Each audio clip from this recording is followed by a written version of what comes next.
There's a certain hour at night where even the refrigerator sounds like it's thinking. You can hear the building settle. Pipes, a neighbor turning in bed. Somewhere outside, a car passes like it has no reason to be in a hurry. And in those hours, when your phone goes dark and the house is finally done performing for you, you start noticing what you usually step over. The way a chair holds the shape of someone who isn't sitting there. The way the light from the hallway reaches into a room and then stops, like it knows where it doesn't belong. And sometimes, you think about dying alone. Not in a dramatic way, not in the way movies do it. More like a thought you didn't invite. A quiet idea that sits down beside you and doesn't say anything. Because you can go most of your life assuming it won't happen to you. Or assuming if it does, someone will notice quickly. Someone will call. Someone will show up. We live like there's always going to be a knock. If you're drawn to quiet truths and the stories we avoid telling, subscribing lets you stay with these conversations when the rest of the world gets loud. Now, let's start where it always starts. Not with death, with Tuesday. Most lives don't look like anything from the outside. They look like laundry. They look like the same mug used too many times with a stain you stopped noticing. They look like a password you can't remember until the third try. They look like grocery stores with bright lighting that makes everyone's skin look tired. You wake up, and the first thing you feel isn't gratitude. It's weight. Not sadness exactly. Not tragedy. Just the heaviness of being someone again. Your body remembers before you do. You reach for your phone. Not because you need anything. Because you need the familiar. The proof that the world is still moving. You scroll with one eye half open, absorbing nothing, letting other people's lives pass through you like weather. Then you stand up. A floor that's cold in winter. A bathroom mirror that tells the truth too early. Water running. Toothpaste. The same face again. And you think, I should really start taking better care of myself. Not today, but soon. Soon is a soft word. It's one of the gentlest lies we tell ourselves. In the kitchen, maybe there's a dish you meant to wash last night. It's still there, waiting like it's patient. Some people keep their homes tidy, like they're expecting company. Some people let things pile up, like the mess is proof they're busy, proof they're still in demand. Either way, the day arrives. Work or something that acts like work. Emails that say, just circling back. As if anyone is circling anything anymore. Meetings where people talk, and later you can't remember a single sentence. Lunch eaten too fast or not eaten at all. A coffee you didn't want but got anyway because you needed something to hold. And somewhere in the middle of all of it, there's a moment. It's so small you don't respect it. A moment where you could have called someone. You could have said, hey, I don't know why I'm calling.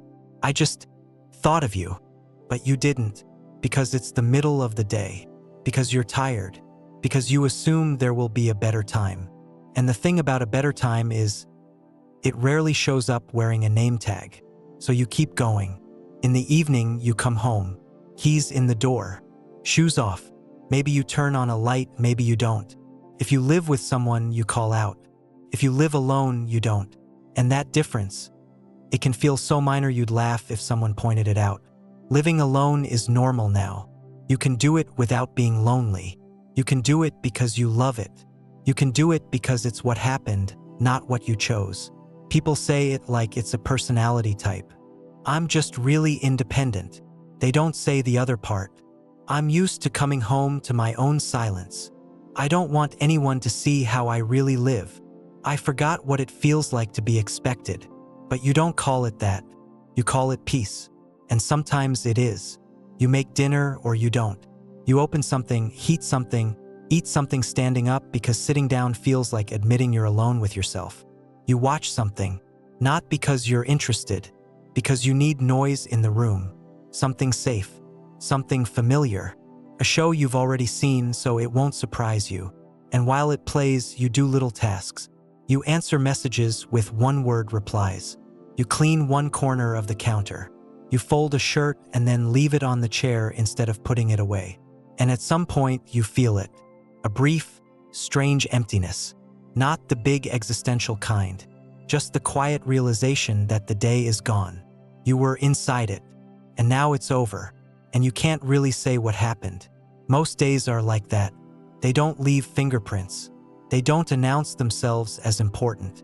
They just pass through you, and you make a deal with time without ever speaking it out loud. You tell yourself, later I'll fix it. Later I'll travel. Later I'll say what I mean. Later I'll stop living like this. Later I'll become the person I keep promising I'll be. And time doesn't respond. It just lets you believe you made an agreement. There are people you haven't spoken to in years who still live in your phone as names. A contact list full of ghosts that aren't dead, just postponed.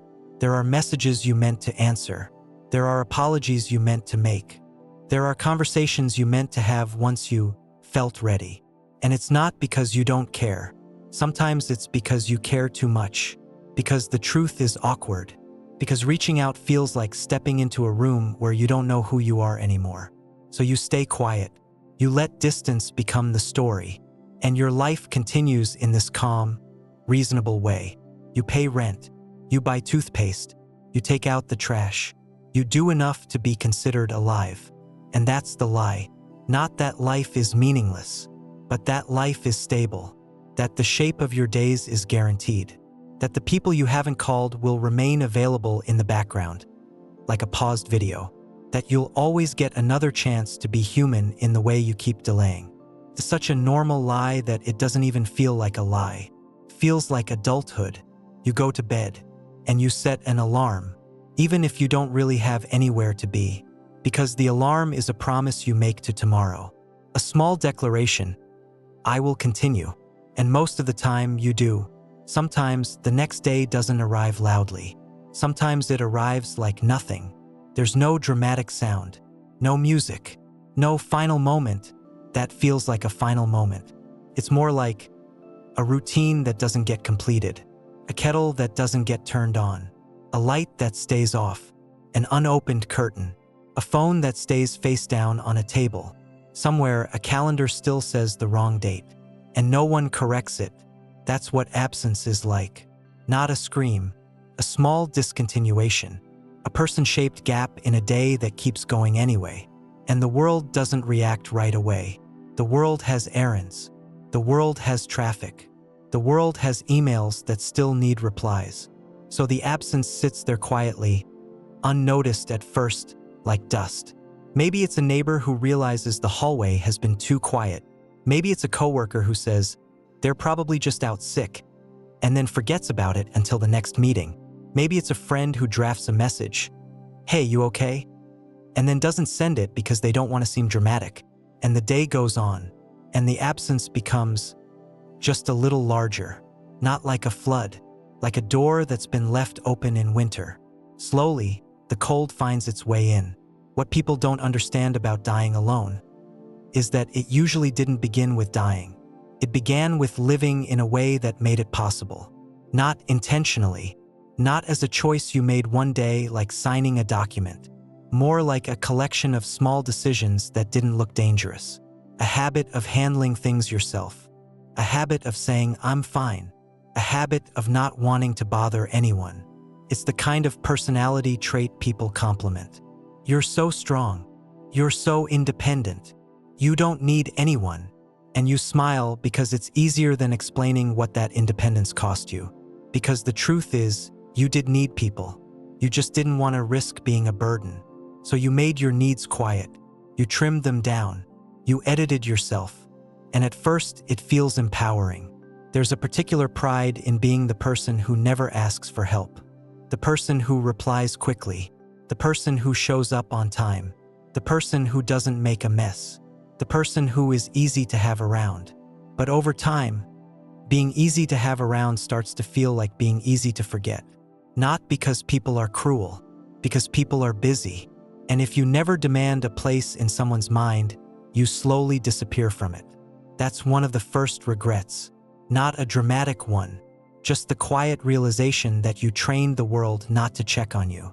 There are so many ways to become absent while still breathing. You can become absent by always saying, I'm good. You can become absent by always turning the conversation back to the other person because you're scared of what happens if attention stays on you too long. You can become absent by making jokes when you're sad, until people forget you ever meant anything serious. You can become absent by postponing your own life. And postponed life looks responsible. It looks like savings accounts. It looks like overtime. It looks like once things calm down. It looks like waiting until you've lost weight, until you've fixed your teeth, until you've earned enough, until you feel confident, until you feel ready. Ready for what? To be loved, to be seen, to start. Most people don't say it like that. They say, "I've just been busy." But busy is often a disguise. Busy means you don't have to face the quiet questions. Busy means you don't have to feel the shape of your own loneliness. Busy means you can keep your life moving so fast that it never catches up to you. And the scary part is, it works, for a while.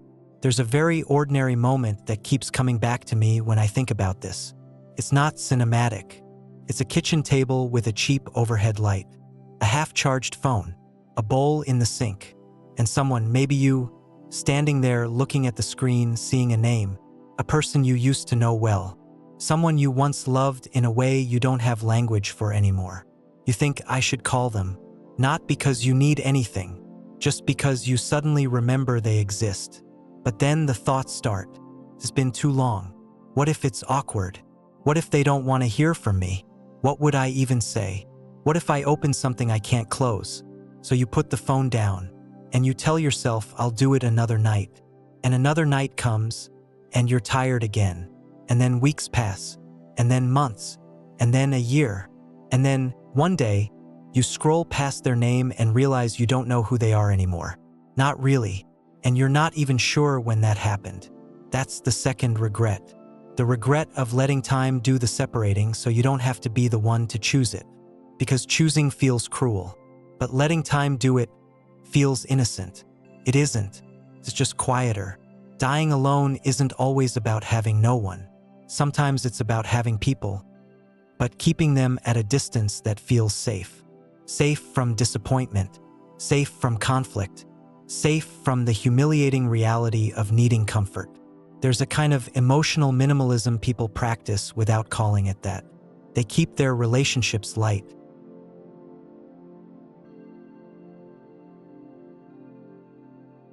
They don't ask deep questions. They don't say what they really feel. They don't admit when something hurts. They show up for birthdays. They like the posts. They send the hope you're well message once a year. And that becomes the whole relationship. A thin thread. And a thin thread is still a thread until it snaps. And no one can even tell when it snapped, because it was almost invisible to begin with. This is where the title lives, really. Not in the moment of death. In the slow rehearsal of absence that happened for years before it. There's another regret people don't talk about much. It's not about love exactly. It's about the self you delayed becoming. The version of you that stayed theoretical. The person you kept on a shelf like a book you meant to read someday. I'm going to start writing again. I'm going to learn that language. I'm going to move. I'm going to leave this job. I'm going to finally take that trip. And you can hear it in your own voice when you say those things. The way you don't fully believe yourself, but you say it anyway because it comforts you. It's like telling a child, "We'll go next weekend." Not because you know you will, because you can't bear to say, "We might never go." So you keep promising yourself a future to avoid mourning the present. And this is how it happens. You don't ruin your life in one big mistake. You slowly trade it away for convenience, for comfort, for numbness, for the little dopamine hits that keep you from noticing how empty you feel. A show, a scroll, a snack you don't taste, another hour lost in nothing that matters. And I'm not judging that. I understand it. Some days you're so tired you can't even imagine being your full self. So you choose the version of life that requires the least from you. You choose survival. And survival becomes a lifestyle. There's something especially cruel about regret. It doesn't arrive with sirens. It arrives with ordinary objects. A jacket still hanging where it always hung. A voicemail you never deleted. A photo you forgot you had. Regret isn't loud. It doesn't punch through the wall. It sits down in your living room like it owns the place. It looks at you calmly and says, "So, this is what you did with the time." and you can't argue with it, because regret isn't imagination. It's accounting. It's the receipt you didn't ask for, the list of what you paid for without noticing. How many times you said later, how many times you stayed quiet, how many evenings you spent unwinding until you realized you'd unwound your whole life. How many people you missed because you didn't want to seem needy. How many times you chose being safe over being honest. But again, it's not dramatic. It's subtle. It's sitting in your car after visiting someone you meant to visit sooner, staring at the steering wheel longer than you need to. It's hearing yourself say, "We should get together," and feeling how empty it is. It's looking at your calendar and realizing it's full of obligations and empty of meaning. It's hearing your own laugh and noticing it sounds practiced. The hardest part, I think, is realizing how often we lived like we were background characters in our own story, as if the real life was about to begin, as if our current life was just set up. And you can live like that for decades. You can keep waiting for the moment when you feel like yourself. You can keep waiting for the moment when you're confident enough, healed enough, prepared enough. And meanwhile, your life is happening without you. Not because you're lazy, because you're scared, because you learned somewhere along the way that wanting things was dangerous, that expressing needs led to disappointment, that people leave, so you stop reaching. You tell yourself you don't need much, and you build a life that doesn't require much. And then, one day, you look around and realize you built a life that doesn't include much. There's also this quieter regret, almost embarrassing to admit, the regret of being seen inaccurately. Because when you keep things surface level, people start creating a version of you out of whatever you show them. They think you're fine. They think you're stable. They think you're the person who's got it together. And you might even help them believe that. You might dress the part, speak the part, respond like you're supposed to. And then, when you finally feel something real, something heavy, you realize there's no place to put it. No one knows what to do with you, because you never let anyone practice. You never let anyone see you messy, or uncertain, or grieving, or scared. So when the real you appears, it feels like a stranger walked into the room. And you think, "I missed my chance to be known." That thought is a bruise. It doesn't bleed, but you feel it when you touch it. People imagine dying alone as an event, but it's often the final frame of a long film. A film where the character kept saying, "I'll call tomorrow. I'll visit next month. I'll make things right when I have the energy. I'll stop working so much once I'm caught up. I'll take care of my body once work is less stressful. I'll date once I feel better about myself.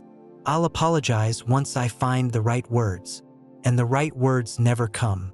Not because they don't exist, because you didn't make room for them, because you kept choosing the life where nothing is said wrong, and ended up with a life where nothing is said at all. If you've ever cleaned your house before someone comes over, you know this feeling. You move faster. You hide things, not because it's dirty in a normal way, but because it reflects you. The way you live when no one is watching. The way you leave cups on the table.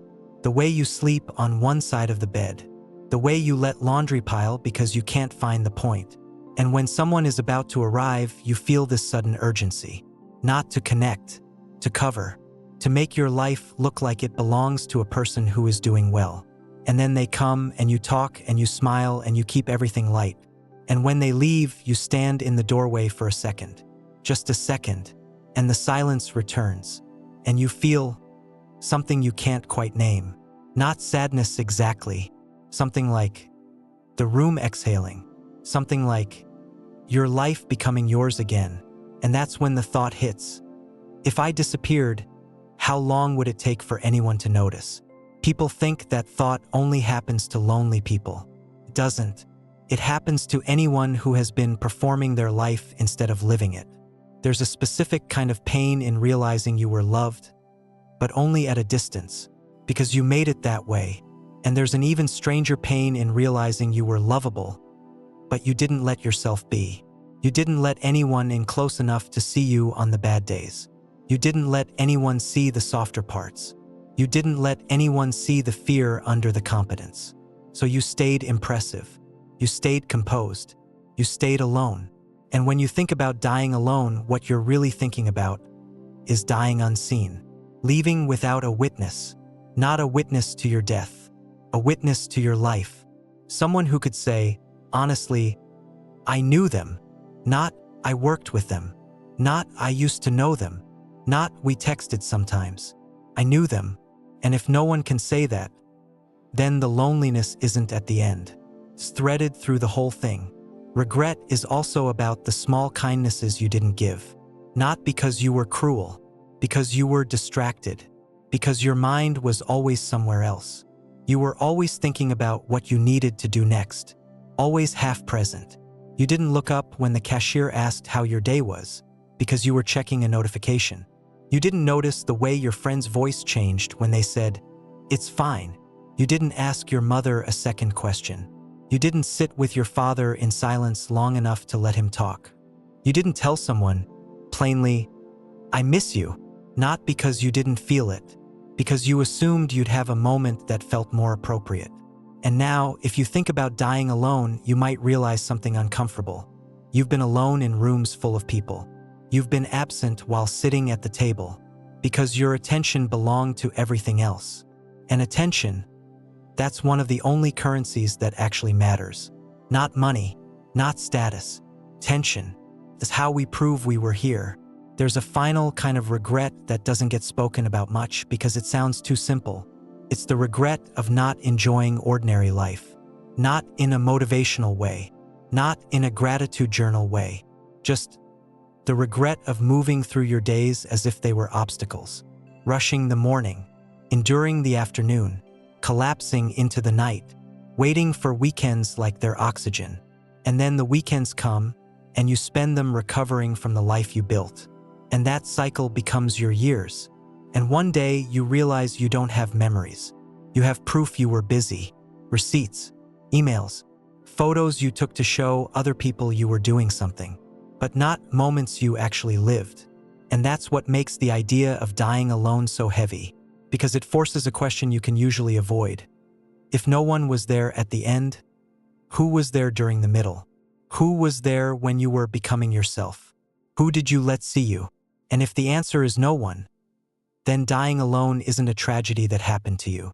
It's the natural conclusion of the way you practiced being unreachable. And still, even after saying all of this, the scariest part isn't the fear. It's the ordinariness, because you can imagine it so easily. A day where you don't answer a message. A day where you don't leave the house. A day where you don't speak. A day that looks exactly like other days. Nothing dramatic, just the continuation of solitude, until it isn't continuation anymore, until it's just the last page. And the world doesn't notice right away because the world is trained not to, because you made sure you were never inconvenient, because you were always fine, because you didn't want to bother anyone, so you didn't. And that's the cruel, quiet math of it. The phrase die alone makes it sound like punishment, like failure, but sometimes it's simply what happens when life is lived without interruption. When no one knocks because no one knows they're welcome.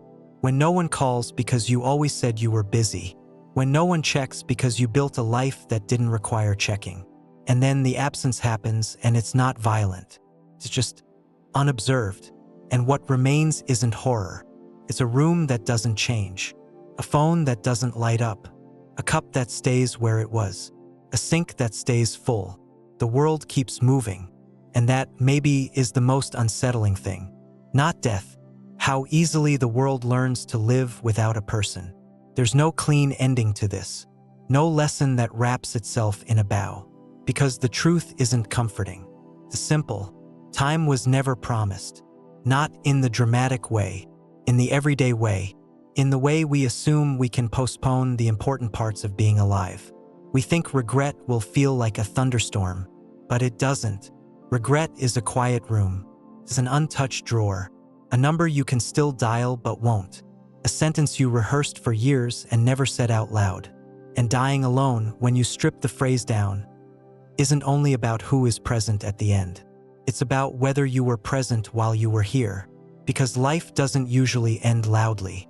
It fades, thins out. It becomes quieter and quieter until there's nothing left to hear. And meaning, real meaning, doesn't live in grand gestures. It lives in the moments we actually show up for, the moments we don't postpone, the moments we don't trade away. And the brutal clarity is this: the life you keep delaying is the only one you have. One day, the last ordinary day will pass through you, and you won't know it's the last. You'll do something small. You'll set something down. You'll look at the clock. You'll think about tomorrow. And then, silence. Not dramatic silence. Just the kind that was always waiting. And whatever you didn't say stays unsaid. Whatever you didn't do doesn't get done. Whatever you kept for later doesn't follow you. Only the absence does. Only the gap. Only the quiet proof that time doesn't care about your plans. And maybe that's the real thing that happens. Not a spectacle. Not a story. Just a life becoming a room no one enters. A light no one switches on. A name that slowly stops being spoken. And the last truth is the one we spend our whole lives trying not to touch. You don't get to keep your time. You only get to spend it. And then it's gone.